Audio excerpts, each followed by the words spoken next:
بسم اللہ الرحمن الرحیم۔ نبی اکرم صلی اللہ علیہ وسلم نے قرب قیامت کے احوال ارشاد فرمائے۔ اس میں ایک جملہ یہ ارشاد فرمایا کہ اگر سابقہ امتیں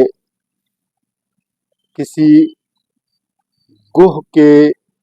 غار میں گھس گئے ہوں تو آپ بھی انہی کی پیروی میں گوہ کے غار میں گھس جائیں گے۔ یہ ایک بلیغ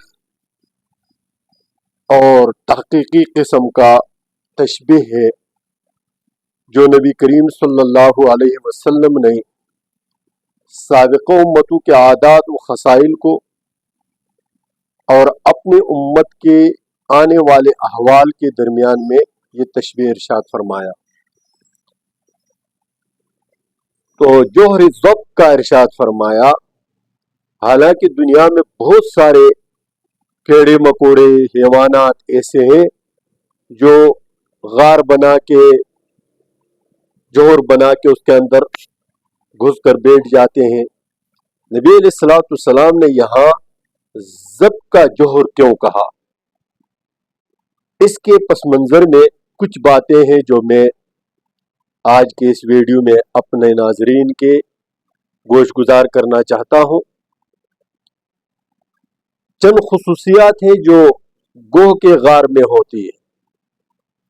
سب سے پہلا جو خصوصیت ہے اس گوہ کے غار کی وہ یہ کہ یہ انتہائی بدبودار، انتہائی گندا اور یعنی آدمی چاہتے ہوئے بھی نہ جانا چاہے، اس قبیح قسم کا غار ہوتا ہے۔ تو نبی علیہ الصلوۃ والسلام نے اس تشبیہ میں یہ ارشاد فرمایا کہ آپ کفار کے اور سابقہ امتوں یعنی عیسائی اور یہودیوں کے خصائل کو اپنائیں گے، چاہے کتنے ہی بدبودار کیوں نہ ہو، کتنے ہی قبیح کیوں نہ ہو، آپ ان کے تمام قباحتوں کے باوجود، ان کے تمام رذالتوں کے باوجود ان کی پیروی کرو گے، بالکل اسی طرح جس طرح کے گوہ کے غار میں نہ چاہتے ہوئے بھی آدمی گھستا ہے، اس کے اتنے قباحتوں کے باوجود آدمی گھستا ہے۔ دوسرے اس غار کی حقیقت یہ ہوتی ہے کہ یہ غار یک راستہ ہوتا ہے۔ آدمی جب ایک دفعہ اس کے اندر گھستا ہے تو واپس نکلنے کا متبادل راستہ نہیں ہوتا۔ تو نبی علیہ الصلوۃ والسلام یہ فرمانا چاہتے ہیں کہ آپ ان کی پیروی اتنے قباحتوں کے باوجود کرو گے اور اتنے شد و مت کے ساتھ کریں گے کہ آپ کو واپس آنے کا متبادل راستہ نہیں ہوگا، بالکل اس بندے کی طرح جو کہ گوہ کے غار میں گھس جائے اور واپسی کا راستہ اس کو نہ ملے۔ تیسری وجہ تشبیہ کی یہ ہے کہ اس غار سے نکلنے کا واحد راستہ یا تو ہلاکت ہوتی ہے یا دشمن اس کو نکال دیتا ہے۔ گوہ کو شکار کرنے کے لیے اسی کے غار کو استعمال کیا جاتا ہے، اس میں پانی چھوڑا جاتا ہے، پانی سے وہ بہت ڈرتا ہے، یا اوپر سے غار بند کر دیا جاتا ہے، وہ ہلاک ہو جاتا ہے، وہاں سے شکاری اٹھا کر لے جاتے ہیں۔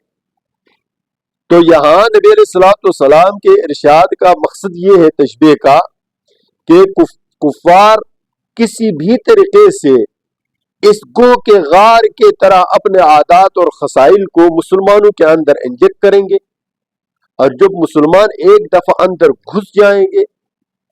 تو ان کی ہلاکت یقینی ہوگی اور شکاری ان کا شکار کر لے گا، بالکل اس گوہ کے طرح جو اپنے غار کے اندر شکار ہو جاتی ہے اور شکاری کے جال میں پھنس جاتی ہے۔ یہ قرب قیامت کی بہت سارے علامتیں نبی علیہ الصلوۃ والسلام نے ارشاد فرمائی، ان میں ایک یہ تشبیہی معنی نبی علیہ السلام نے فرمایا کہ تم سابقہ امتوں کی قدم بقدم